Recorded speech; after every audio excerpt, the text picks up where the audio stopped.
It's around 8:20 at night, and the bombers are finally coming back from their last run. I'm not sure if they're calling it for the evening. This is our bombers that live in our airport right locally, so they're heading back towards the airport. Whether they're going to be filling up another run. One of the bigger bombers just came by a few seconds ago and circled around towards the fire, which is right over there.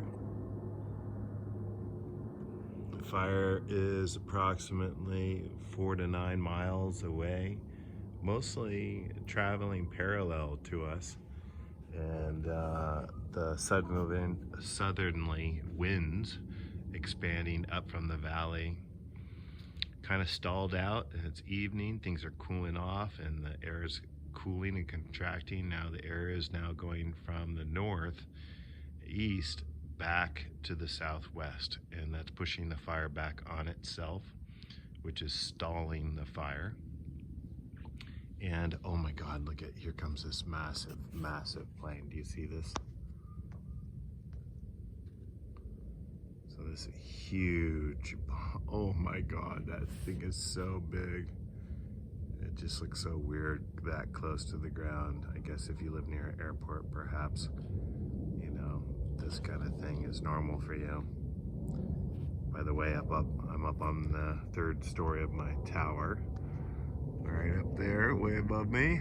And way below me is my garden terrace, and then way below that, another 15 feet, is my chickens, sheltered from the impending fire.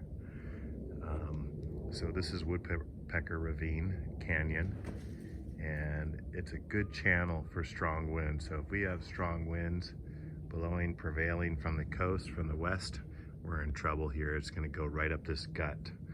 And then right behind us is the civilized cultural part of Nevada County, with a density of houses and residences that would freak most fire people out. So they've got to really stop it before it gets to here. And that's what they've been doing. They have a parade of around 4 significant air assets, big tanker planes that have been circling in. And they have like a big bi-tailed spotter plane that circles over and commands all the air traffic, and then a lead smaller plane that's familiar with the space that leads the bigger bombers in directly where they want them. They actually toss out like a powdered color flare for the bomber behind it, indicating where they should start their water drop. Things are kind of winding down. It's starting to get dark. I'm thinking they're probably going to call it. The wind has stopped. If anything, it's kind of pushing back into the valley. So I'm thinking the ground troops are going to take advantage of this and see if they can cut some lines in and maybe do a backfire or whatever they need to do to prevent the fire in the morning from pushing back up the valley.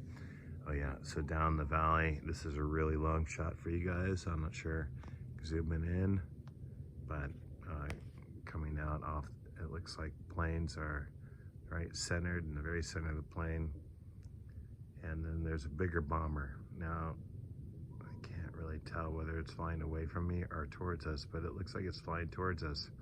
If that's the case, they may be still active here. There's another plane that's circling around the other direction. I also hear helicopters active towards the fire line, mostly towards the east, southeast from here. Okay, here comes this massive plane. This thing is a jumbo. Now they have been flying more directly right over me, and then down, curving down and cutting across the fire line down below. But we'll see with this massive plane. This looks like a converted military plane. I think it has 4 or 6 engines, 3 to 4 per wing.